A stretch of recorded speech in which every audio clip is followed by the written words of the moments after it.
السلام عليكم ورحمة الله وبركاته. بسم الله والحمد لله والصلاة والسلام على رسول الله وآله وصحبه ومن والاه. كيف أصبحتم؟ أصبحنا وأصبح الملك لله والحمد لله، لا إله إلا الله وحده لا شريك له، له الملك وله الحمد وهو على كل شيء قدير. ربي أسألك خير ما في هذا النهار وخير ما بعده. ربي أعوذ بك من شر ما في هذا النهار ومن شر ما بعده. ربي أعوذ بك من الكسل وسوء الكبر. ربي أعوذ بك من عذاب في النار ومن عذاب في القبر. Alhamdulillah for the ni'mah of Tawheed of Allah Azza wa Jal, and Alhamdulillah for the ni'mah of Salah, and to be able to make it always and as much as possible to Salatul Jama'ah in the Masjid. And Alhamdulillah for the ni'mah of His dhikr subhanahu wa ta'ala, to be in dhikr of Him subhanahu wa ta'ala. And about that dhikr of Allah subhanahu wa ta'ala, which is an essential part of the life of a Muslim, to be in dhikr of Allah Azza wa Jal. That part which is essential is the presence of our hearts, the presence of our qulub, a consciousness and awareness, a focus inside of us, a wijdani focus inside of us in our dhikr. That our dhikr is not only at the tip of our tongues, that our dhikr and our salah are not only mechanical exercise, are not only something we do because custom requires that, but the intent is, as we perform salah at least 5 times a day, because we have nawafil and sunan, and we say at least 5 times a day, and that repetitive activity of ibadah is also intended to train us to improve the quality of our salah. And the quality of our salah is quality only if our hearts, our internal energies, our focus is in that salah, an awareness of Allah Azza wa Jal, an awareness of the fact that He watches our hearts, and that this is to Him subhanahu wa ta'ala. And the more we know of the attributes of Allah Azza wa Jal, the more we want to focus, and the more we are able to focus bi'idhnillahi subhanahu wa ta'ala. Remember, just a few days ago, I shared with you a hadith of Rasulullah sallallahu alayhi wa sallam that seemed to emphasize the necessity of the qulub, of the hearts, to be present in ibadah, in dhikr in general, and in salah in particular, as salah is dhikr of Allah subhanahu wa ta'ala. That hadith in which Rasulullah sallallahu alayhi wa alihi wa sallam said, "Man tawadda'a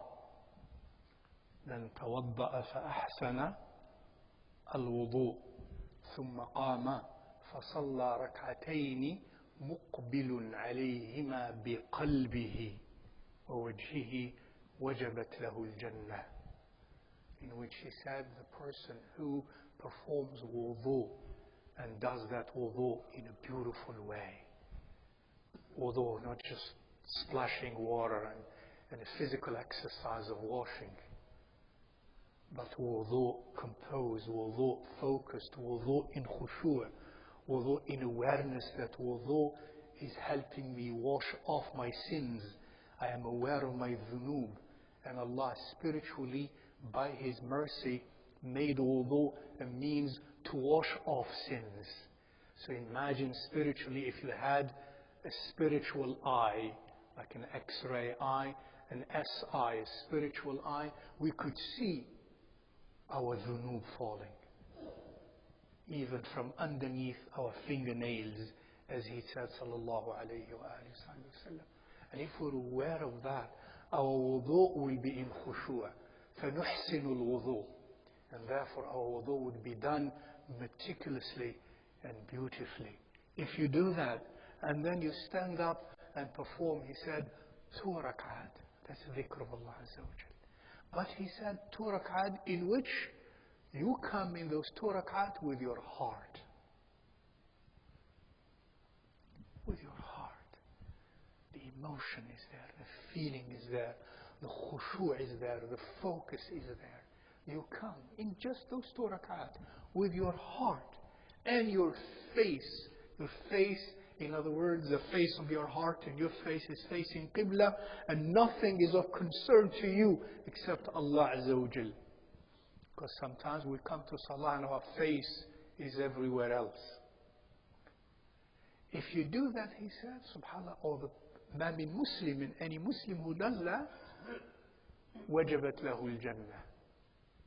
Jannah becomes obligatory for that person. We strive in Salah and in dhikr after Salah and all the time, my dear brothers, to bring our hearts into that ibadah. Because ibadah is the heart being in worship lovingly to Allah Azza wa Jal. If the heart is not there, that's not really ibadah. The ibadah is lifeless. And one more thing, in general, Rasulullah sallallahu alayhi wa sallam said, "Man ahabba liqa'a Allahi, ahabba Allahu liqa'ah." Well, in general it says, verily, whosoever desires and loves and desires to encounter Allah, to come to Allah, to meet Allah, then Allah loves and desires to meet him or her. That's even for dying. If a person in this life lives this life and is in desire to come to Allah in the way Allah loves, not in the way the person thinks it should be done. Allah loves to encounter him. But also, من أحب لقاء الله في ذكره في صلاته في عبادته أتى الله في تلك العبادة وهو محب لقاءه. أحب الله لقاءه. So if the person comes, now metaphorically and spiritually, in his or her ibadah, loving to meet Allah, loving to feel Allah, loving to have that relationship with Allah, that's an encounter with Allah through the heart and the soul in ibadah. The one who does that ibadah with his soul and with his heart, Allah loves to connect with him. Allah loves to connect with him. And if that connection occurs, then the hearts will be given spiritual gifts that only Allah subhanahu wa ta'ala knows. May Allah Azza wa Jal help you, help us all inshaAllah, be in true dhikr of Him Azza wa Jal. Whether in salah, after salah, in wudu, even, may we be with our qulub present and aware and focused and have khushu' and have desire inshaAllah ta'ala for that spiritual encounter with Allah subhanahu wa ta'ala, and that is what transforms the character of a person. If it is only qishr, only superficial, only mechanistic, only external, that does not have the power to reform and cleanse the heart. Assalamu alaikum wa rahmatullahi ta'ala wa barakatuh.